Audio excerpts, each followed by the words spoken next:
વધતા તેની સીધી અસર તમામ ઉદ્યોગો પર જોવા મળી રહી છે। ભરૂચની 7 જીઆઈડીસીને અસર પહોંચી છે, જે આર્થિક માર સહન કરી રહી છે। ભરૂચ, અંકલેશ્વર, પાનોલી, ઝઘડિયા, દહેજ, વાલિયા અને સાયખા એમ 7 ઔદ્યોગિક વસાહત હાલ પેટ્રોલ અને ડીઝલના સતત વધી રહેલા ભાવના કારણે આર્થિક મુશ્કેલીઓનો સામનો કરી રહી છે। ભાવ વધતા રો મટીરીયલનું ટ્રાન્સપોર્ટેશન મોંઘું બન્યું છે। અનેક ઉદ્યોગોમાં ડીઝલ આધારિત પ્લાન્ટો ચાલતા હોવાથી આર્થિક ભારણ સહન કરવું પડી રહ્યું છે। વળી ક્રૂડ ઓઇલ આધારિત મટીરીયલની પણ અછત સર્જાઈ છે। જરૂરી કાચા માલના પુરવઠામાં વિક્ષેપ આવતા ઉત્પાદન પ્રક્રિયા પર અસર પડી છે। પ્રોડક્શન કોસ્ટ બી વધશે અને જો હાલની પરિસ્થિતિ આવી રહીને સતત ક્રૂડમાં અને પેટ્રોલ ડીઝલના ભાવ વધતા રહેશે તો ઉદ્યોગ જગતમાં કોસ્ટિંગને હિસાબે માર્કેટમાં ટકવું મુશ્કેલ પડશે। ટ્રાન્સપોર્ટેશનમાં પણ હમણાં ડીઝલ પેટ્રોલના પ્રોબ્લેમો આવ્યા છે વ્હીકલ માટે ને સમયસર નથી મળતું, ભાવ પણ વધઘટ થશે એટલે એની અસર આ ભાવનો વધારો લેવામાં ઇન્ડસ્ટ્રીને સામે એક્સપોર્ટ બંધ છે। જરૂરિયાત વર્લ્ડ લેવલની ક્રૂડના ઉપર જ આખી ઇકોનોમી ટકેલી છે એટલે વપરાશ પણ ઘટશે, સામે ભાવ વધારો એટલે અત્યારે અનશન ભાવ રહેશે વધઘટ ગમે એટલે ઇન્ડસ્ટ્રી ઉપર આની માઠી અસર આવશે। ખાડી દેશોમાં યુદ્ધની પરિસ્થિતિ વચ્ચે વિદેશમાં અભ્યાસ માટે જનાર વિદ્યાર્થીઓની સંખ્યા ઘટી છે। અંદાજિત 20% ઓછા વિદ્યાર્થીઓ આ વર્ષે વિદેશ અભ્યાસ અર્થે જવાનું ટાળશે। દેશભરમાંથી અંદાજિત 4 લાખ વિદ્યાર્થીઓ વિવિધ કોર્સમાં વિદેશ અભ્યાસ અર્થે જાય છે। મેડિકલમાં દેશભરમાંથી 30,000 વિદ્યાર્થીઓ વિદેશમાં જાય છે। રશિયા, યુક્રેન, લેટવિયા સહિતના દેશમાં વિદ્યાર્થીઓ મેડિકલના અભ્યાસ માટે જતા હોય છે। ડોલરની સામે રૂપિયો નબળો પડતા બજેટ પર અસર પડશે। વિદેશની યુનિવર્સિટીઝ દ્વારા ફી વધારો પણ કરાયો છે, તેમજ ફ્લાઇટના ભાવોમાં પણ 50%નો વધારો થયો છે, જેની સીધી અસર પણ વિદેશ જનારા વિદ્યાર્થીઓ પર થઈ શકે છે।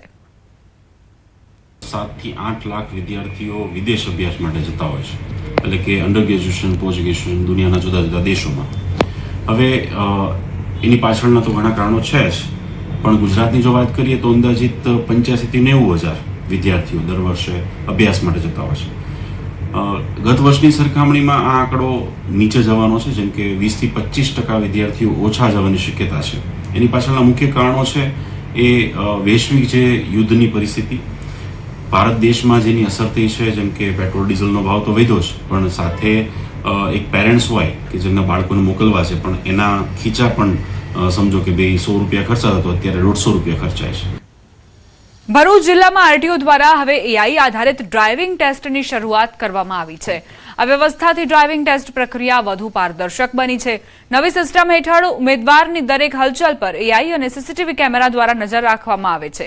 ટેસ્ટ દરમિયાન કોઈપણ પ્રકારની ભૂલ થતાં જ તેનું પરિણામ તરત સ્ક્રીન પર દેખાઈ જાય છે અને ઉમેદવારના મોબાઈલમાં પણ મેસેજ મોકલવામાં આવે છે।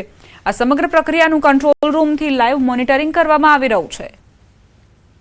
એઆઈ બેઝમાં આખી પ્રક્રિયા સેન્સર બેઝની જગ્યાએ કેમેરા બેઝ હશે, એટલે કે એઆઈ બેઝ કેમેરા તમારી આખી પ્રક્રિયાનું મોનિટરિંગ કરશે અને રિઝલ્ટ પણ આપશે। સિસ્ટમ ગણતરીના મિનિટમાં જ તમારું રિઝલ્ટ ડિક્લેર કરી દેશે। આ સિસ્ટમથી લોકોનો સમય બચશે તેમજ કામ ઝડપી થશે। છોટાઉદેપુર એસઓજી પોલીસને મોટી સફળતા મળી। વિસ્તારના કોલિયાથોર ગામમાં એક ખેતરમાંથી વનસ્પતિજન્ય ગાંજાનો મોટો જથ્થો ઝડપાયો। પોલીસે ખેતરમાંથી કુલ 508 ગાંજાના છોડ કબજે કર્યા હતા, જેનું કુલ વજન અંદાજે 156 કિલો અને કિંમત અંદાજે 78,15,000 જેટલી છે। કાર્યવાહી દરમિયાન એસઓજી ટીમે ખેતર માલિક ઉદલિયા ભુચરા રાઠવાની ધરપકડ કરી વધુ તપાસ હાથ ધરી છે। પોતાના ખેતરમાં કોઈ નાર્કોટિક્સનો જથ્થો વાવીને એની ખેતી કરી રહ્યા છે। 78,15,000 રૂપિયા જેટલો અને 156 કિલો અને 300 ગ્રામ જેટલો ગાંજો ત્યાં તેમને મળ્યો હતો। જે ગાંજાને પકડીને ઉદલિયા રાઠવાને સાથે ધરપકડ કરીને કાયદેસર કાર્યવાહી કરવામાં આવી છે। સુરેન્દ્રનગર એલસીબી પોલીસે વિરમગામ માલવણ હાઈવે પરથી મોટા પ્રમાણમાં વિદેશી દારૂ અને ટ્રક સાથે ચાલકને ઝડપી પાડ્યો। હાઈવે પર મજેઠી ચેકપોસ્ટ પાસેથી ચોખાના ભૂસાની આડમાં સંતાડીને લઈ જવાતો ઇંગ્લિશ દારૂ, 2,952 વિદેશી દારૂની બોટલો જેની કિંમત 20.25 લાખ થાય છે। બિયરના ટીન પણ મળી આવ્યા છે। 16,704 બિયરના ટીન મળ્યા છે, જેની કિંમત 20.88 લાખ થાય છે। ટ્રકની કિંમત 25 લાખ રૂપિયા થાય છે. 2 મોબાઈલ, ચોખાના ભૂસાના કોથળા સહિત કુલ 66.24 લાખનો મુદ્દામાલ કબજે કરાયો છે.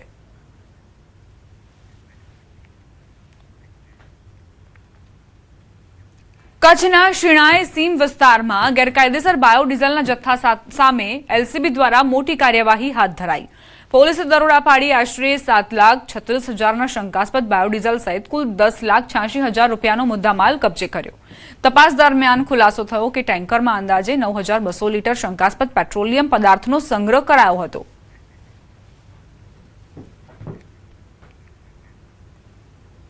કચ્છના અંજારમાં પોલીસે જુગારધામ પર તવાઈ બોલાવી. બાતમીના આધારે જ્યારે પોલીસ સિનુગ્રા ગામની સીમ વિસ્તારમાં આવેલા સાહલ ફાર્મ પર પહોંચી તો અહીં જુગારધામ ધમધમી રહ્યું હતું. 11 શકુનીઓ અહીં જુગાર રમી રહ્યા હતા. જોકે અંજાર પોલીસને જોતા જ સ્થળ પર અફરાતફરી મચી ગઈ. પોલીસથી બચવા જુગારીઓ આમ તેમ ભાગવા લાગ્યા, પરંતુ પોલીસે 11 જુગારીઓને પકડી પાડ્યા અને સ્થળ પરથી 22 લાખથી વધુની રોકડ સહિત કુલ 77,32,930નો મુદ્દામાલ કબજે કરી વધુ તપાસ હાથ ધરી. નવસારી લોકલ ક્રાઇમ બ્રાન્ચને મોટી સફળતા મળી છે. મુંબઈ અને ગુજરાતમાંથી બાઇક ચોરી કરતી ગેંગનો પર્દાફાશ થયો. ગુજરાત અને મુંબઈના કુલ 6 ગુનાઓનો ભેદ ઉકેલાયો. મુંબઈના શાતિર બાઇક ચોર ઇલિયાસ મંસૂરીને દબોચી લેવાયો. 9 મોટરસાયકલ અને સ્પેર પાર્ટ સહિત કુલ 3.7 લાખનો મુદ્દામાલ રિકવર કરાયો. મોટરસાયકલ ચોરી, ગેરેજમાં પાર્ટ્સ છૂટા કરી એન્જિન ચેસિસ નંબર ભૂસી નાખતો હતો આરોપી. ગુજરાત અને મુંબઈના કુલ 6 ગુનાઓનો ભેદ ઉકેલાયો. સુરતના આઝાદ ચોક વિસ્તારમાંથી ઘરમાં બેઠા નશાકારક દવાઓના ગેરકાયદેસર વેચાણનો પર્દાફાશ કરવામાં આવ્યો છે. પોલીસે એન્ટી ડિપ્રેશન અને નશા માટે ઉપયોગમાં લેવાતી ગોળીઓ વેચતા એક શખ્સને રંગે હાથ ઝડપી પાડી તેની પાસેથી દવાનો જથ્થો જપ્ત કર્યો. પોલીસને બાતમી મળી હતી કે મકાનમાં પ્રિસ્ક્રિપ્શન વગર એવી દવાઓનું વેચાણ કરવામાં આવી રહ્યું છે જેનો ઉપયોગ તબીબી સારવાર ઉપરાંત નશા માટે પણ થતો હતો.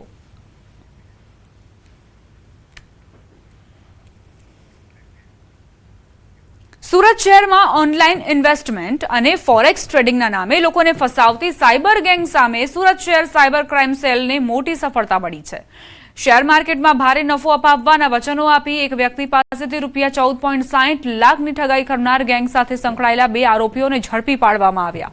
તપાસ દરમિયાન ઝડપાયેલા આરોપીઓના બેંક એકાઉન્ટ દેશના અલગ અલગ રાજ્યોમાં થયેલી કુલ 7 ફરિયાદો સાથે જોડાયેલા હોવાનું બહાર આવ્યું અને અંદાજે 4.68 કરોડથી વધુની છેતરપિંડીની વિગતો સામે આવી.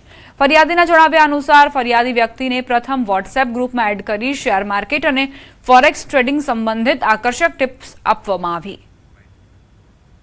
અગર તમે ફોરેક્સ ટ્રેડિંગમાં અને સ્ટોક માર્કેટમાં ઇન્વેસ્ટ કરશો તો તમે વધારો નફો મળશે એમ કહીને ટેલિગ્રામ ગ્રુપ ઉપર લોકોને કોન્ટેક્ટ કરવામાં આવતો હતો અને કોન્ટેક્ટ કરીને એમની પાસેથી પૈસાનું રોકાણ પણ કરાવવામાં આવતું હતું. વિક્રમ શેટ્ટી કરીને આરોપી છે એમના અકાઉન્ટમાં ગયો હતો. વિક્રમ શેટ્ટી એવું માણસ છે જે એક વિઘ્ન કરતા ફોર્મ્સ કરીને એક કરંટ એકાઉન્ટ આ પેઢીના નામે કરંટ એકાઉન્ટ ખોલાવ્યું હતું અલગ અલગ જુદા જુદા બેંક એકાઉન્ટમાં અને એક હેબિચ્યુઅલ ખાતા આપવાવાળો મ્યુલ એકાઉન્ટ આપવાવાળો જેવો માણસ છે. તો એમને પુણે ખાતેથી આપણી ટીમ ધરપકડ કરી છે.